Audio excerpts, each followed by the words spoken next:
Dezz Asante here from the TechMuze Academy. Welcome back to another episode of the TechMuze podcast. Today on the show, I have an interesting guest by the name of Paul Bradley from Eventric.com, who is sort of pioneering a new technology that is helping touring artists to organize themselves and get the best out of the tour. How you doing, Paul? I'm doing great. Welcome to the show. Yeah, welcome. And this is the first time you and I have met. We got linked up by a mutual acquaintance there, and I'm looking forward to hearing what it is you've been up to. Before we dive into it, for those who might not be familiar, give us a little 25-cent tour, who you are, what you do. So Paul Bradley, I'm CEO and founder of Eventric. We're based out of Chicago and Los Angeles and pretty soon Nashville. It's basically a tour management software platform. So it's software. We also have a ticketing service that deals with internal ticketing. So kind of we deal with the bands, mostly bands, and how they get around from place to place. Logistically, scheduling, budgeting, everything that goes into the planning of a tour with ranging from the booking agency to the management company down to the artists themselves and the crew. It kind of puts everything in one platform so it keeps everybody on the same page. That's called Master Tour. I've been building it for about 20 years. Wow. So it's just it's been a kind of a 20-year startup. Right. Fair enough. Yeah. The 20-year overnight success. Right? Yes. Right.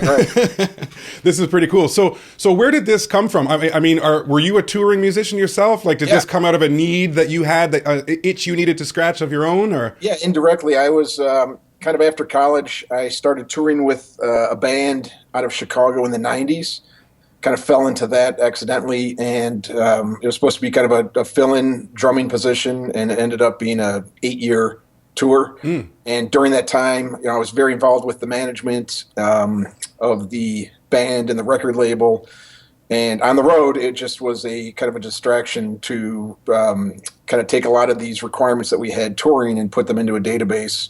And it began very simply, and this was just keeping track of hotels, keeping track of the venue information, our guarantees, basic information at the level we were touring at. So a colleague of mine and I started building this. My original part with the company had a similar system of his own, and we kind of merged the two of them as we toured together.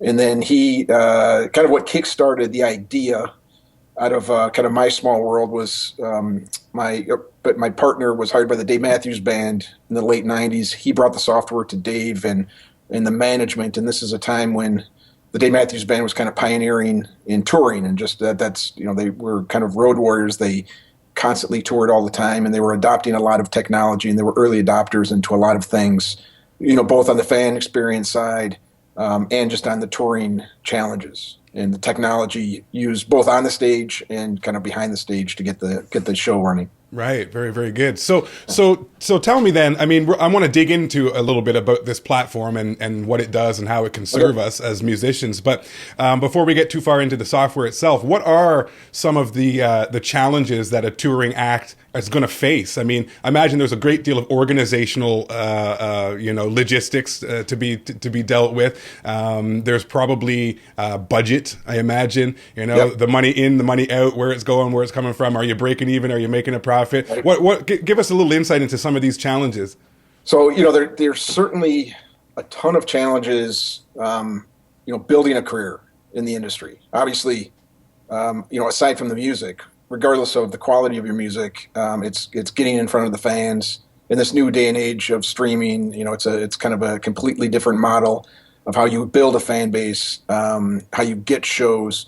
And Eventric is always concentrated on kind of that post-contract world. Like, we don't really help the band attract fans, right, or get their music distributed, or find gigs. We've always stayed kind of what I always refer to as post-contract. Once the band, this software that we run is typically for a band that already has a career. Frankly, singer-songwriter bands, people that are playing in coffee shops or once or twice a month, they don't have as many challenges. They don't really need a big, robust system like this. Frankly, they can use iCal, Google Docs, and get as much done with that on a free platform as they need, and that's great. So we usually start dealing with a band that's in more of a touring environment. Whether or not they have crew or not, sometimes it's the drummer, like I was, in the band, performing, but also kind of managing, tour managing, and pulling everything together. So again, post contract, kind of the needs, the big challenges of a tour, especially now that, really for an artist's career, one of the very few ways to make a living now is on touring. You're not making a lot of money on album sales. Right. And at a lot of the levels, you don't have that influence to get your, anything significantly in publishing, radio plays, streaming royalties, commercials, sponsorships. Like usually those aren't, attractive until you're a big enough, artist or you have a hit single. Right. But the challenges of a small tour are equal to a big tour, just at a much bigger level. Small tour still needs to, figure out how they're getting to the show, keeping everybody on the same page as far as the schedule, little things like guest lists, little things like, the correct contacts at a box office or at a venue. And then the people that we're working with usually have, a lot going on kind of outside of the show. They've got radio interviews. They're doing, publicity events. They've got a lot of people attached to their event, publicists, travel agents, all the spouses, girlfriends, boyfriends of the bands, everyone that needs to kind of know where they are, all the business management, the management. So typically, I'd like to say before a platform, and still to this day, it's a pretty fragmented business. There's in a tour, there's at least a half a dozen of very important roles that help that artist tour successfully and promote the tour successfully. So Eventric Master Tour basically helps. Again, we're not a marketing platform. We're not a publicity machine. We don't help you sell tickets to more people and their friends, but we help you get on the road and actually and tour more efficiently and keep everybody that's around you involved in your career kind of on the same page. And what I've seen over 10, 15 years of doing this and being a touring musician myself in the past, it's all those little things that make life on the road, just more comfortable. Having things in order, having things scheduled, having things consistent, having everybody, and it's very little things. Your cousin is coming to a show in Wichita and they're on the guest list, and it's not this big last minute drama, because she's at the box office and can't get in, and you're about to go on stage, and it's there's hundreds of those little things that happen to these bands, these artists and crew members on the road, that compound, and after being on the road their entire life, it kind of builds it doesn't build the greatest environment, so we try to just help that side of it be more smooth, help people connect. And then, I think those kind of little things that you knock off overall helps these people that, and most fans don't realize, especially on the crew end, how grueling the touring is. It's incredibly long days. It's 20-hour days, 5 days, 7 days a week. Even on really comfortable touring conditions, tour buses and nice hotels, you're still living in this environment where you're always moving. You're always checking in. Your world on the tour bus is a 6x3 container and that you're sharing with sometimes 14 other people. So it's very taxing. I mean, most of the people that we know that are in it just because they love what they do and they're very passionate about it. But it's a very difficult lifestyle, especially with family at home. So we'd like to think that we kind of make that part of it a little more comfortable. Sure. Absolutely. I can imagine that is perceived as fairly valuable, especially I'm a gigging musician myself, but touring is something I have yet to do. Not entirely sure if it's in the cards for me or not, but I can imagine, especially after listening to what you've just been talking about, a lot of things that I didn't consider, that I wouldn't have thought of, especially if I was planning a first tour, that these are probably all of the things I would trip over along the way. So, we've, I kind of being in the Chicago scene in the 90s and knowing a lot of bands and being friends with a lot of bands that have become quite successful, sometimes that is when a lot of the problems happen, when they become successful and all of a sudden, everything comes from them doing like I did. I did everything for myself, carried my gear, set up my drums, found out what I was eating, checked in my, to the hotel. And it's interesting when you see bands that either overnight or over a period of time get to this level where everything is taken care of for them. That's not, you think I've made it, or people observing their career say, oh my God, they've made it. It's the best. And it's still a very challenging lifestyle. Yeah. Now you're older, you have a family, you're away from home all the time. you've got a lot more time and a way to think about the things that are really important financially, personally, mentally. So it is. It's really difficult, even at the super levels, where you're touring stadiums, flying on a private jet. I could say it still is difficult. Yeah, not compared to touring in a van and a trailer, but it's a lot of people I think don't realize just that constant motion, being on the road, is very draining mentally. And then, if you're a musician, if you're a crew guy, if you love doing that, if you get excited and motivated every day waking up, then that's the best all around. Right. 'Cause if you love it, it's a great world. You get to see the world in a certain way that you would never have. You get to meet, some of the best people in the world. And in general, the touring business is a big family, and everyone's there to help each other out. So it's very close knit. I've been around it now for 15 plus years. I know a ton of people in the industry, and and I don't even live with them on the road. I don't tour with them, but you can see how it's this extended family, away from home, more so than any other kind of job, Right. any other kind of 9 to 5 corporate job, or even if you're in a position in a corporate world that you're traveling out with the same group of people. It's not like being cramped on a tour bus with 14 people for 6 months in a row. Yeah, I can Cramped into a imagine. meeting room and a dressing room and sharing hotel rooms and just being around them, constantly. So it can be good, and like with any relationships, it can be difficult. I can imagine. Yeah, for the love of it, I suppose, right? Right. Oh, for sure. So okay, so let's dig into this software platform a little bit. Maybe you can give us a little insight, a little bit more detail as to how this works. Is there is there somebody that needs to be responsible for it? A team member? Is there any distribution? Like, do you have like an iPhone app companion that helps people? Give us a little detail on how this platform works. Yeah. So the people that really aren't familiar with anything about the touring industry, I explain it as, we provide the executive team of a tour, with the professional platform, meaning they're the ones that are using like the Microsoft Office of the touring world. It's the CEO, which could be the tour manager. It's the, COO, which could be the production manager, the CFO, which is the tour accountant. These every tour, on the smaller tours, the club level tours and theater level tours, sometimes it's a tour manager that's also the tour accountant, and he's also selling merch, so he's wearing a lot of hats.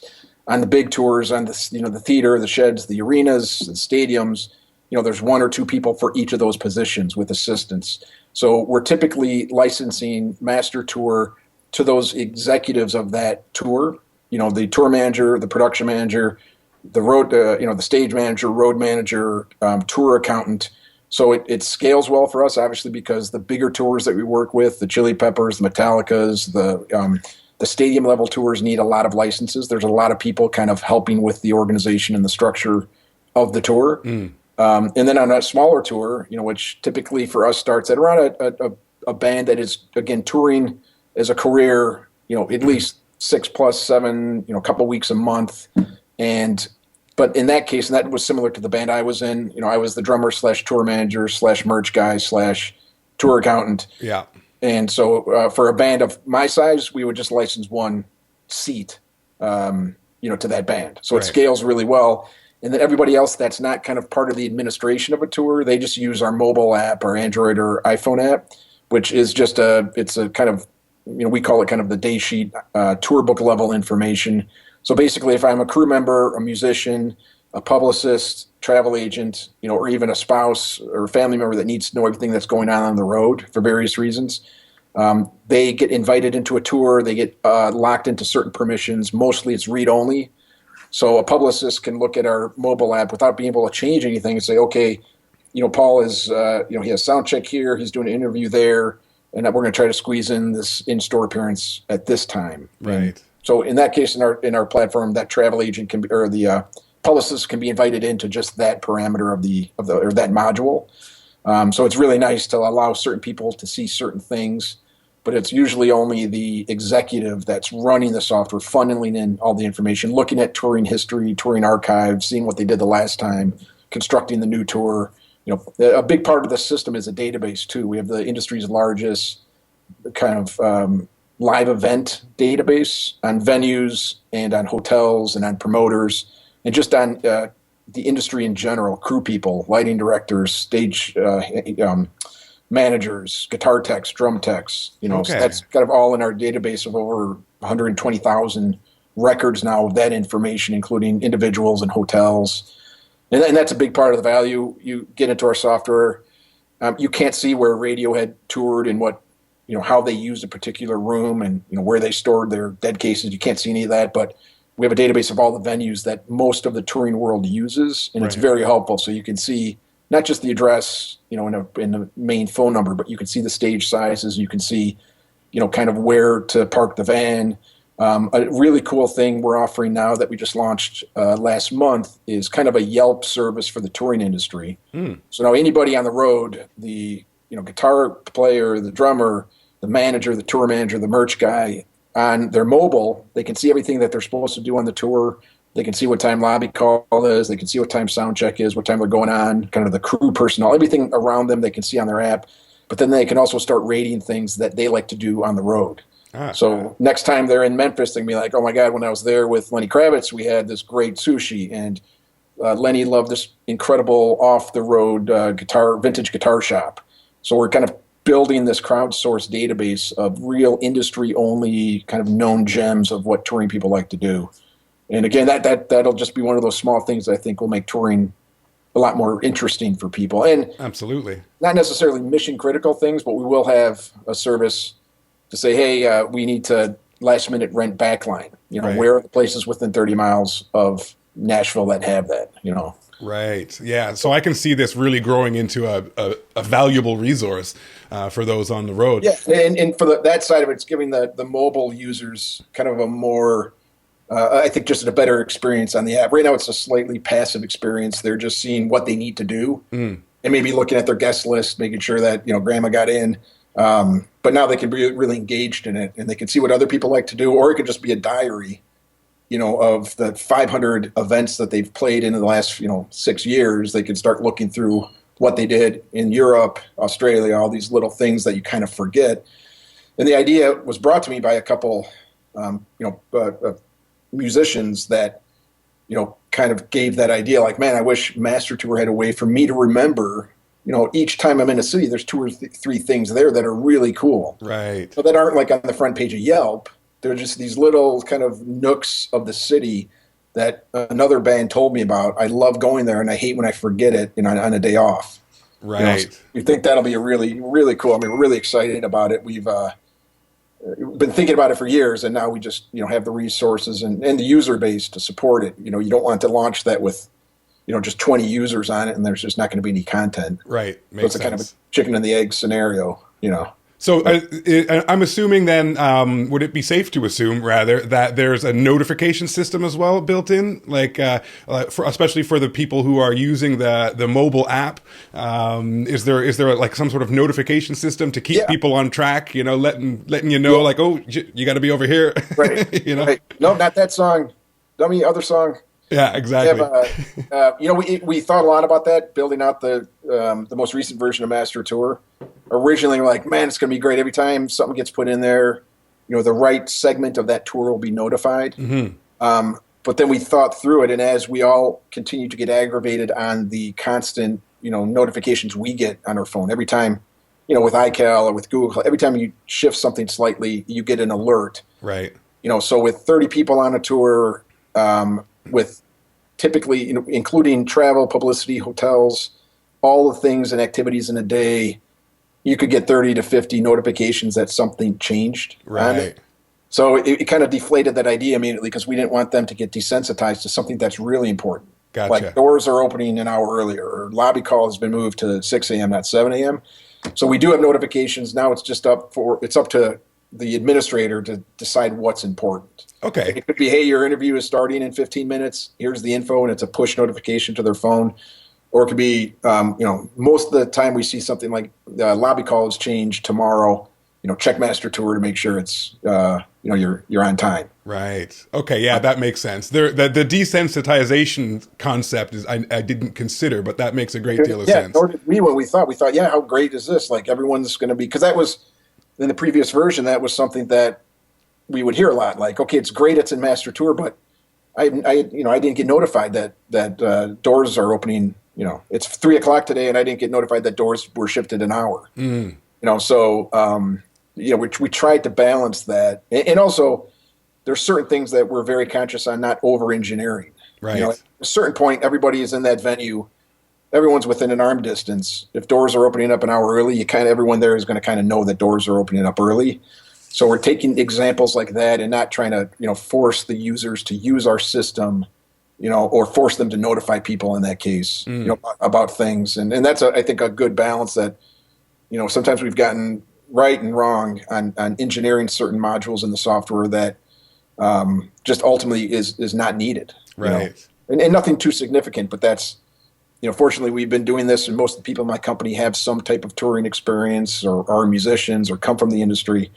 And I think that's why it's becoming a more and more popular platform, is because we're taking the things that are pretty obviously obvious that are needed to consolidate as far as information, and putting that in a platform that's consistent and not making things that just aren't needed, right, that get in the way of kind of the job that they're trying to do, and not making it harder to do. Great, we're centralizing all this information, but the thing that we're conscious of, we don't want to make it more difficult to enter that information into our system or require that they do that to get to the end result, like of what they need to do that day. It's kind of a tricky balance, and we're dealing with stadium tours, we're dealing with club tours, we're dealing with people that, our industry is, fairly antiquated in a lot of ways. Most of the people, are very smart technically, from kind of the tour management side of the event. So they're good with spreadsheets. They're good with databases. And that's also been one of the bigger challenges of growing the company, is a lot of the times, we'll try working with a particular tour, and they'll have had the same crew for 15 years or 7 years. And we've got our own system, Excel, and we're putting everything in Word docs. And then we got this FileMaker database that does our guest list, and it's working great. Right. And you just don't force them, And it's, the touring world is not like corporate America, where if you were working for, Aon, they would say, no, you've got to use this system. I don't care what you have. I don't care if you hate it or not. Like, that's how we do things. Mostly in our industry, it's kind of like, if you have a good way of doing that and it's working for everyone, just keep doing it that way. Yeah. Yeah, I can imagine that being a hurdle, that if it ain't broke, don't fix it kind of thing. Absolutely. So I mean, it falls on you to go a little above and beyond and really, illustrate the benefits and features of the platform. Fortunately, we've been, our first user was Dave Matthews, but the second guy that, we had a lot of early adopters because of that relationship. So we've got users now that have been on it since 2000-ish, or 2002. And so one of the things we have going for the business now is there's so many, over 15 years, especially since 2009 is where we kind of really relaunched the company and made it a scalable business. But since 2009, enough people kept using it, reusing it, so it's become more of a standard. Right. So it's not yet another team coming in and saying, I've got a whole new way of doing things. Now for the most part, people are like, no, let's use Master Tour because, 3/4 of the guys on this tour have used it the last 5 years. They know what it's about. There's no new account set up. There's no training process. They know where they're supposed to be in it. They know where they're supposed to look. It's not a new Google password. It's not a new iCal subscription link. Right. So it's becoming a very familiar thing, and that's helping our business because, even yesterday I had a guy that I've known for 10 years that emailed and said pretty much, God damn it, everybody on my tour wants to use this. I'm, jokingly, he's like, I have no choice now. Yeah. Well, that's good. Yeah, it's good. I hope it works out for him, this time around. Yeah. That's that's helped out a lot. Totally. So you have some momentum now because you have these longer term users. Some of them, notable names as well. Sure. Having Dave Matthews as client number one is certainly couldn't hurt. Right. And I imagine too that on top of the momentum, you're also getting a great deal of feedback to help reiterate the product from the users. I imagine. Yeah. And easily 95% of it was built that way. Right. I could name 24 people, that I've known for 5 to 15 years that have been incredibly influential on contributing ideas to the product, right? Telling us that this is shit, this doesn't work, this is what it needs, So it wasn't just myself and a bunch of programmers sitting in a room one day saying, "Hey, should we create a plumbing management system or do a tour management system?" Like, we're all from the touring world. Yeah. So it slowly evolved, over all these years, into this kind of, into a platform that now is very familiar because it was kind of built by touring people. It was and outside of the company. Almost all these ideas that come in, we put into a queue, and eventually we get to most of these ideas that people want to see in the system because they're for the good of all of our users. Right. That makes sense. Yeah. What about the financial side of managing a tour? Is there a module or features in the platform to help deal with where the money's going and where it's coming from, and how does that work? So we have a pretty limited budgeting module in the system and a more advanced settlement module. Okay. And basically the budgeting is, here's what, like anything, here's what we're going to budget for the tour. Here's how much we're projecting to make. Here's our expenditures. Here's how much it's going to cost for tour buses, personnel, duct tape, drumsticks, everything. You can track that in Master Tour. And that's actually, to the previous point, been one of the challenges on, our system's kind of like, in a way, Photoshop or Final Cut, where no one uses 100% of it. Like, even our biggest champions of the product probably only use 75% of the overall modules because certain things they love it. They just don't need, their artist doesn't want to use the set list module. Or it's great. They love the set list module and the guest list module, but there's no way their business manager is going to use the settlement package because they've got an Excel sheet they've been using, since Jethro Tull in '84, and they're never going to change it. Right. So it's a lot of that. The accounting side of it is difficult.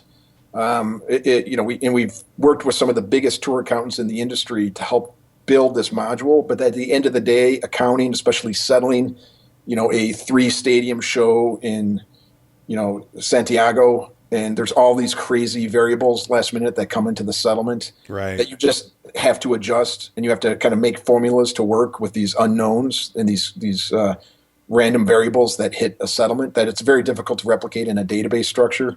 Okay. So it's kind of, so we've kind of built a system that would work on a stadium level touring internationally. But we also had to make sure it worked for a guy that's just playing at, the Double Door in Chicago, and they're showing up and they get $500 and $20 worth of dream tickets. And, maybe it's a versus deal. They get 10% over the cut, the split. So it's a 3-line deal, not 30, not a 4-page settlement. So that's been the challenge on the settlement thing. So to answer your question, yes, you can. We probably 25% of our users actually use the settlement module, and the new version that we're building now is going to take into account where most people just want to see the top line information. So for example, we work with a lot of management companies that'll have 20 bands on it. Well, the managers don't really need to drill down every single day and see how much the lettuce and catering cost, or see how many tickets, they comped based into the, to the kind of P&L of that day.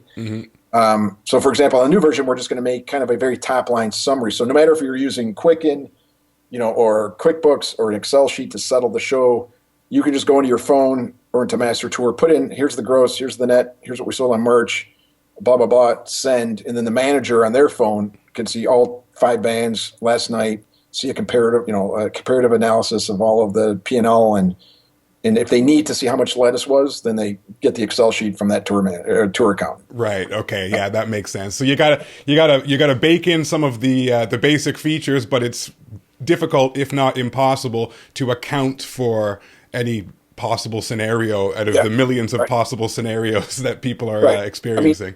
Most settlement, across the board is pretty similar. Whether you're Beyonce or Metallica, or Weird Al Yankovic, the concept is pretty similar and the process is pretty similar. The numbers are different. But everyone has kind of their own little nuances. And again, every day a tour is settling with a different person typically. Sometimes it's the venue, sometimes it's a promoter. So there's every day, sometimes there's different, scenarios in that settlement structure. There's a different person on the other side of the desk that you're settling with. It's a different form that they're using. It's a different box office report from Ticketmaster or Ticketfly or Access, all these So it's incredibly challenging, and I give huge respect to tour accountants that at the end of an 18-hour day can sit there and settle a $2 million show, Right. and notice that that's $5 over what you promised us, and Yeah. that's up. So it's a lot of those guys need have these systems that they've built or adopted Yeah. over many years. So we know we can't replicate that, but we want to make it efficient so that especially in the planning process, it's incredibly critical now for a business manager, booking agent to be able to look at hard numbers, when they're building another tour the following year. Right. Here's the factors that contributed to this event and why it was profitable or why it was not profitable. Right. Depending on how many hotels we needed that we actually used, the distance it took to get there from the previous city and the fuel we used, and the overages we paid to the drivers. Like all those things can be kind of calculated. And we're excited for the new version. The next version of our software is going to have a lot more analytical kind of components and ways to extrapolate all of this information, from a planning process. So you can really look at hard numbers across all of your artists. Right. Okay. And a portion across all the industry and seeing trends. Not that we're going to share accounting with one band or another, but certain trends will be very interesting to see across an entire touring season. And a lot of these variables that can be brought into it to just give the planning process a little bit more of an edge. Right. Because that's where you make money now is touring. And, we've always said it's to make a 5% increase in margin over the course of a tour. Okay, well, there's one way you can do that. You can try to sell 10% more tickets, which can represent tens of thousands of extra tickets. You can raise the prices of the tickets, which is going to alienate a lot of people and maybe not, net you less ultimately because less people are buying a higher ticket price. Right. Or you can just tour more profitably. You can find a way to squeeze out 5-10% of savings, across hundreds of things that transpire over the course of a tour. Right. Saving just a little bit here and there and being more efficient and planning better. That I think that's where you can kind of squeeze out profit in this day and age, more so than jacking up the price or trying to get more fans. Totally. Yeah. Plugging the holes in the bucket through, optimization. Right. That's really good. And I guess so you're going to be basing off of historical data then to be able to pull analytics and metrics out that you can then use in your forward plans. Yeah. That's a lot of the, we work with most of the biggest management companies and they've got, 4 to 250 bands. So, it makes sense that they've been on our platform now for 1 to 10 years, and there's ways you can look at these things. You can say, where did Wilco play? What hotels did Wilco stay at last time they were in New York?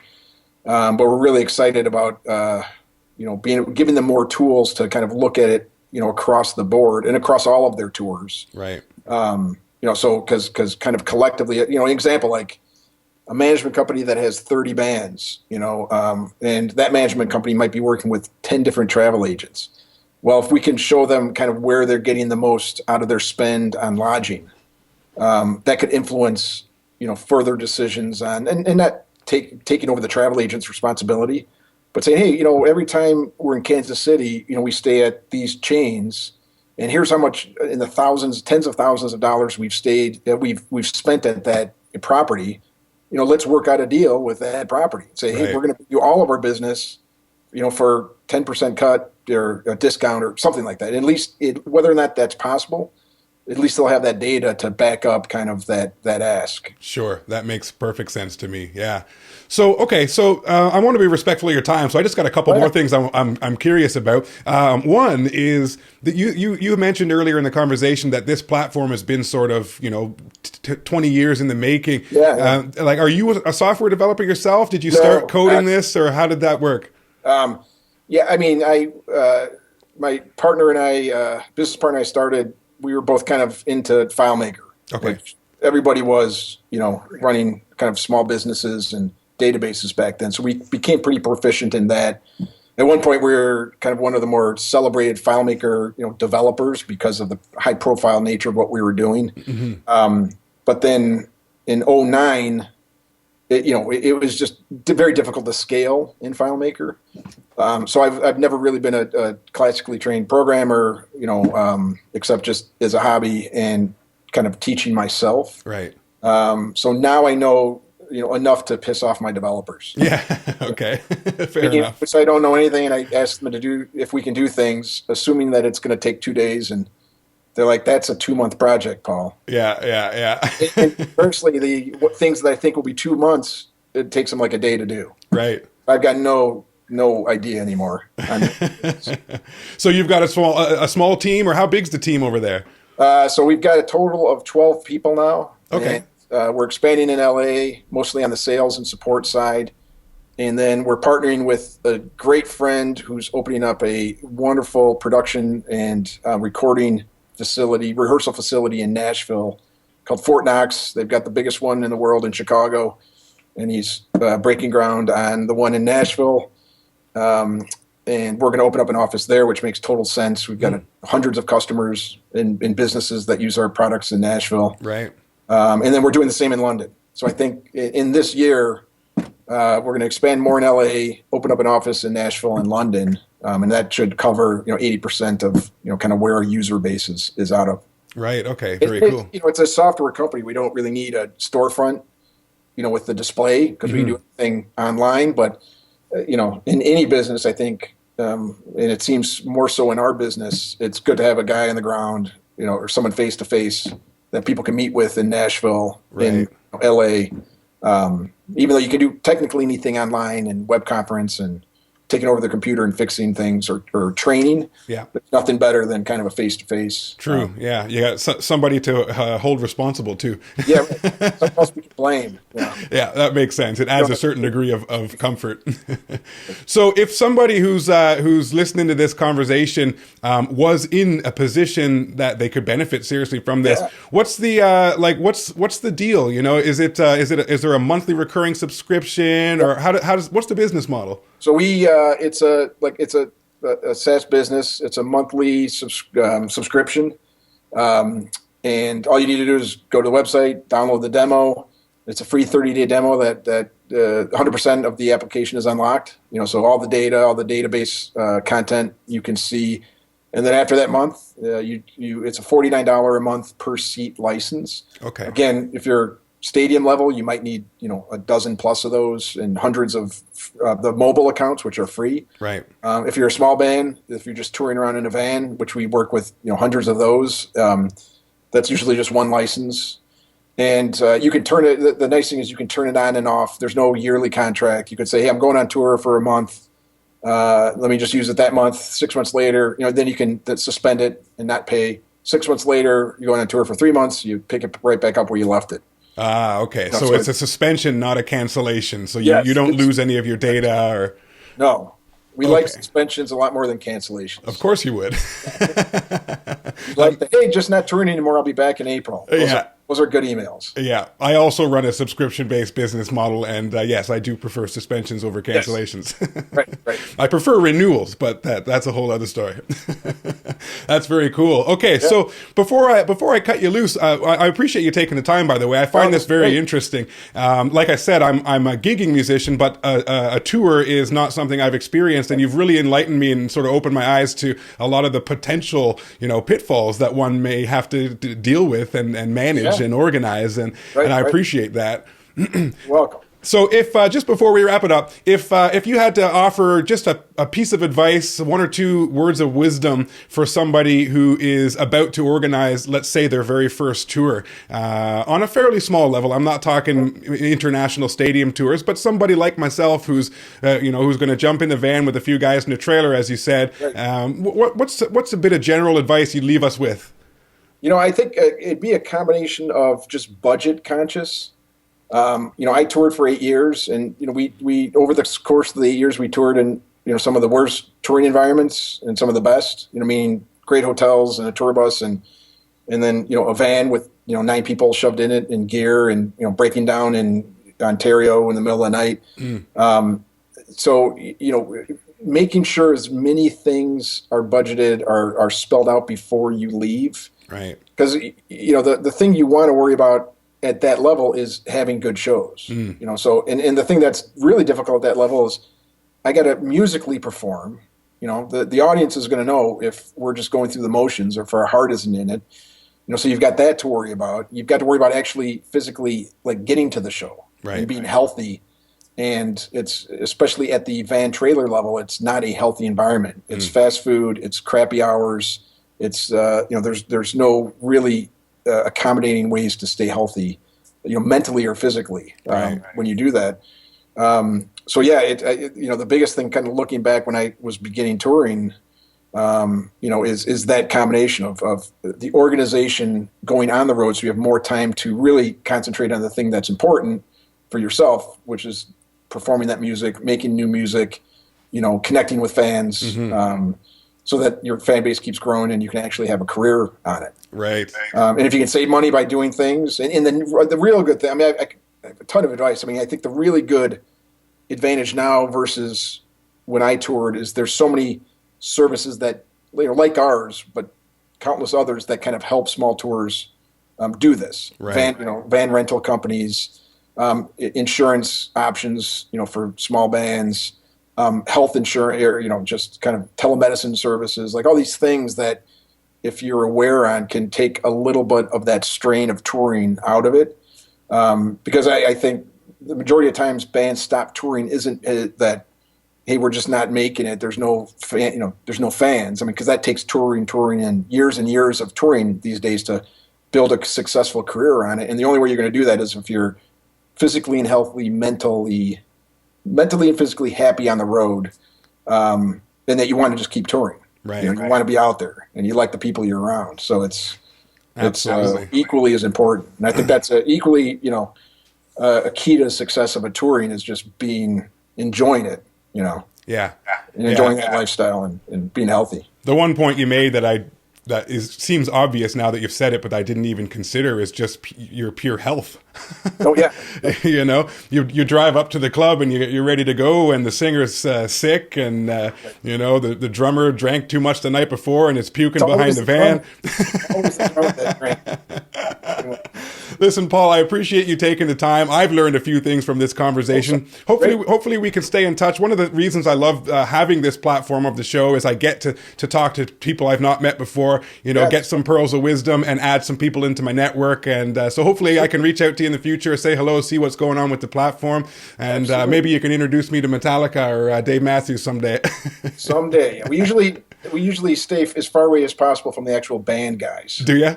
Yeah. We like to, you know, we're more impressed with the, you know, the tour manager of Metallica and tour accountant of Dave Matthews. Well, I'd like to have them on the show too. Exactly. They probably have some pearls of wisdom for us. That really is interesting. Right. Thanks a lot, Paul. Like I said, look forward to chatting with you again, and keep being awesome with this product. I'm going to dig in a little deeper. I'm going to provide some links, by the way, in the description if people want to look it up. If someone wants to get a hold of you and pick your brain or say hello, what's the best way for them to do that? Paul@Eventric.com. Okay, perfect. Easy enough. And we'll give any listeners get the 25% discount on Master Tour. Oh, there you go. Across the board. There you go. You heard it right here. There's a big test on this interview. They can't phone it in. They can't fake it. All right, fair enough. I appreciate that. Like I said, thanks again, Paul, and we'll talk again soon. Take care. Thanks. You too.